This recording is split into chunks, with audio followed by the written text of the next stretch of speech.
اعوذ باللہ من الشیطان الرجیم بسم اللہ الرحمن الرحیم۔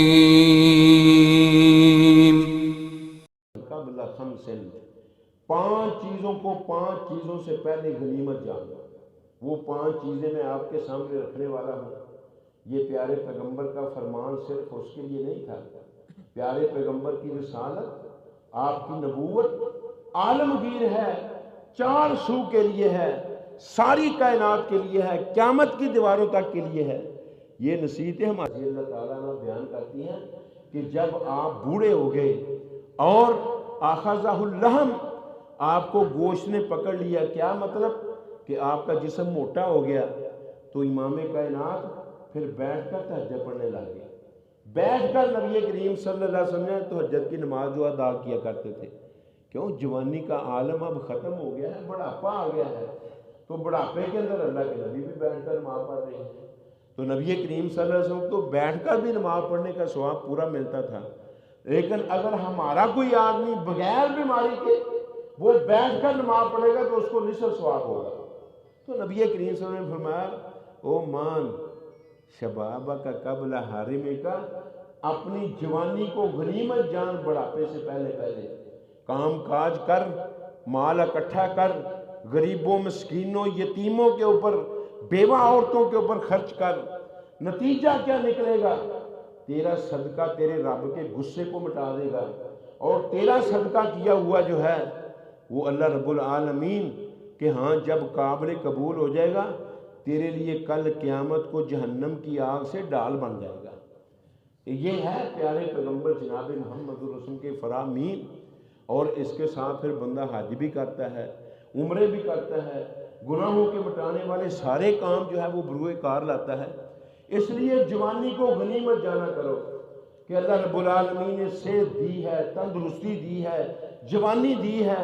اللہ رب العالمین اس کے اندر ہمیں وہ کام کرنے کی توفیق عطا فرمائے کہ جو رب کو پسند آ جائے۔ اور دوسری چیز آپ نے کیا فرمایا؟ صحت کا قبل سقم کا، اپنی صحت کو غنیمت جان اپنی بیماری سے پہلے۔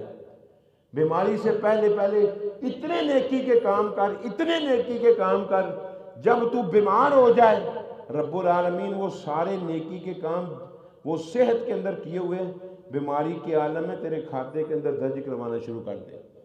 جب بندہ بیمار ہوتا ہے تو اللہ فرشتوں کو پوچھتا ہے، وہ میرے فرشتوں، وہ میرا بندہ پہلے اتنے نفل پڑھتا تھا، وہ میری طرف ان کا مطلب ہے سارے کے سارے اعمال تم لے کر آتے تھے، اور اتنا ذکر اذکار کرتا تھا، اتنی تلاوت قرآن کرتا تھا، اتنا یہ کام کرتا تھا، اتنا یہ کام کرتا تھا، اب کیوں نہیں لے کر آتے؟ اللہ وہ تو تیرا بندہ بیمار ہو گیا ہے۔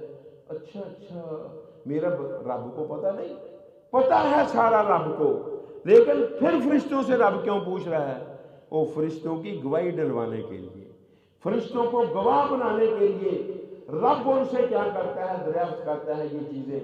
تو اللہ وہ تو بیمار ہو گیا ہے، اچھا میرا بندہ کتنی بار ذکر اذکار کرتا تھا میرا؟ اللہ اتنی بار، 100 بار، 1000 بار۔ اچھا ان کا کتنا ثواب بنتا ہے؟ کتنے نفل پڑھتا تھا؟ ان کا کتنا ثواب بنتا ہے؟ صدقہ خیرات کتنا کرتا تھا؟ ان کا کتنا ثواب؟ اللہ اتنا اتنا اتنا اتنا اتنا۔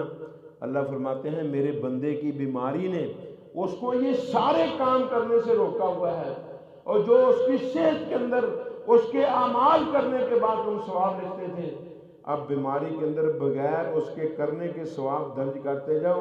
میرے بندے نے بیماری کی وجہ سے یہ کام نہیں کیے، میں اس کے ثواب کے اندر کمی نہیں کروں گا۔ اس لیے پیارے پیغمبر فرمایا کرتے تھے، صحت کا قبل حرم کا نا، صحت کا قبل سقم کا، اپنی صحت کو غنیمت جان اپنی بیماری سے پہلے۔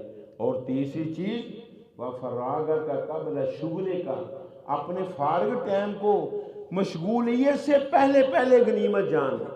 امام کائنات جناب محمد رسول اللہ صلی اللہ علیہ وسلم فرمایا کرتے تھے، نعمتان مغبون فیہما کثیر من الناس، 2 نعمتیں ایسی ہیں کہ جن 2 نعمتوں کے اندر بہت زیادہ لوگوں کو دھوکے میں مبتلا کر دیا گیا ہے۔